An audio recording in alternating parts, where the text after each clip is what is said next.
Hi friends, welcome back to my channel. ఎలా ఉన్నారు అందరూ?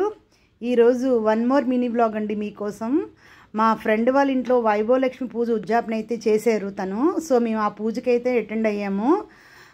చూశారు కదా, ఇంటి గుమ్మం ముందు ఎంత బాగా డెకరేషన్ చేశారో, పువ్వులతోని ఫ్లవర్స్తోని ముగ్గులు అది వేసుకొని. చూస్తున్నారా, మూలన చిన్ని కృష్ణుడు కొంటె కృష్ణుడు మనల్ని చూస్తున్నట్టున్నారు.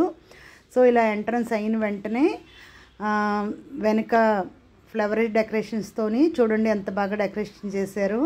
యాక్చువల్గా మార్నింగ్ మేము వెళ్ళి తనకు అన్నీ హెల్ప్ చేసి వచ్చామండి. బూర్లు, పరమాణం, హల్వా చేసి వచ్చాము. దాని తర్వాత ఈవినింగ్ పూజ అండి ఇదంతా కూడాను. వైభవలక్ష్మి పూజ ఎప్పుడు ఈవినింగ్ పూట చేస్తారనమాట. సో తనైతే 11 వారాలు అయితే మొక్కుకున్నారు. వైభవలక్ష్మి పూజ చేస్తే మన జీవితంలో ఉన్న కష్టాలన్నీ పోతాయండి.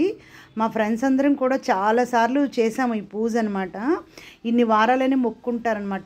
4 weeks, 7 weeks, 9 weeks, 11 weeks. So దీని ఇలా 11 వీక్స్, 21 వీక్స్ వరకు ఉంటాయండి అప్ టు. తనైతే 11 వీక్స్ అయితే మొక్కుకున్నారు. చూసారా లక్ష్మీదేవిని ఎంత బాగా డెకరేషన్ చేసిందో.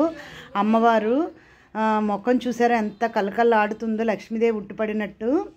పూజ అంతా అయిన తర్వాత ఇలా లలిత కూడా చదివామండి మేము. లలిత చదివాము, లక్ష్మీ అష్టోత్తరం చదివాము, అష్టలక్ష్మి స్తోత్రాలు చదివాము.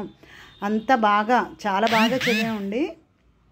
అది అయిన తర్వాత వచ్చిన ముత్తైదులందరికీ కూడా కాళ్ళకు పసుపు రాసి పారాన్ని కూడా పెట్టారండి. పారాన్ని పెట్టుకుంటే ఏ మహిళకైనా లక్ష్మీదేవిలా ఉంటారండి. పాదాలందరివి చూస్తున్నారు కదా, ప్రతి ఒక్కరు కూడా రాసుకున్నారు. చూసారు మా పాదాలు ఎంత అందంగా ఉన్నాయో, లక్ష్మీదేవి అక్కడే ఉన్నట్టు ఉంది కదా. సో అది అయిన తర్వాత వచ్చిన ప్రతి ఒక్కరికి కూడా తాంబూలం అయితే ఇచ్చారనమాట.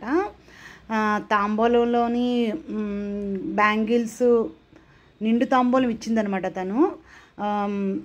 బ్లౌజ్ పీసు, బ్యాంగిల్స్, కాటుక, బొట్టు, స్టిక్కర్ ప్యాకెట్స్, క్లిప్పు, పువ్వులు, వైభవలక్ష్మి వ్రతకథ పుస్తకం అన్నీ ఉంటాయండి అందులో. మొత్తం నిండు తాంబూలం ఇస్తారనమాట యాక్చువల్గా. సో అందరికీ నిండు తాంబూలం ఇచ్చారండి.